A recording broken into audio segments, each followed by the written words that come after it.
Hello, this is Tony Heller from RealClimateScience.com. They're having some hot weather in Europe, which the press says is in line with scientists' predictions about global warming. According to the French government, it's the earliest heat wave ever recorded in France since 1947.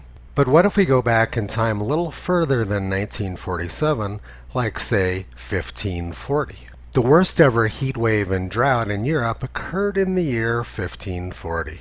For 11 months there was almost no rain. The temperature was 5 to 7 degrees Celsius above the normal values for the 20th century. The temperature must have climbed above 40 degrees in midsummer.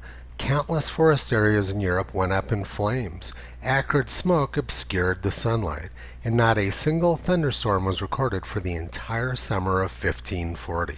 As early as May, water was running out. Wells and springs dried up. Mills stood still, people starved, and cattle were slaughtered. An estimated 1 million people died in Europe that year. And people who researched the record heat wave and drought of 1540 say it cannot be simulated by climate models. The decade of 1531 to 1540 in Central Europe was the driest summer decade of the past 5 centuries. And it wasn't just hot and dry in Europe. The other side of the Atlantic was also having record heat and drought. The Great Drought of 1540 made the Indian tribes of the Mississippi Valley call on De Soto the explorer to intercede with his god that they might not perish from starvation. This article was written during the record heat of July 1901 in the United States. Fervent prayers for rain are offered in Missouri. Ministers of the gospel of the modern day who followed the example of De Soto the explorer are confident that history will repeat itself. They unite in asserting the efficacy of prayer.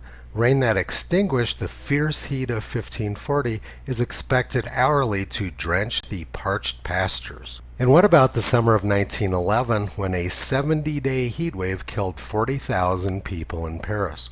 The summer of 1911 also killed thousands of people in New England, many of whom killed themselves in order to escape the heat. It was pretty hot in France in 1911, and that was well before the year 1947. And what about the year 627, when the heat was so great in France and Germany that all springs dried up? Water became so scarce that many people died of thirst. And then there was the year 879, when work in the fields had to be given up. Agricultural laborers persisting in their work were struck down in a few minutes, so powerful was the sun. In the year 1000, rivers in Europe ran dry under the protracted heat. The fish were left dry in heaps and putrefied in a few hours.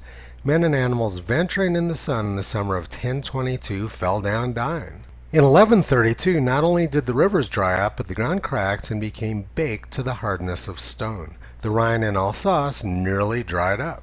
Similar story in the year 1200, 1277, 1303, and 1304. 1615, 1625, 1718, 1753, 1779, 1793, 1846, 1859, 1860, 1869, 1870, 1874, etc. And what about the year 1821, when a plague of mice came with intolerable heat? More than 200,000 people died from heat in France. But according to the press, French history began in the year 1947.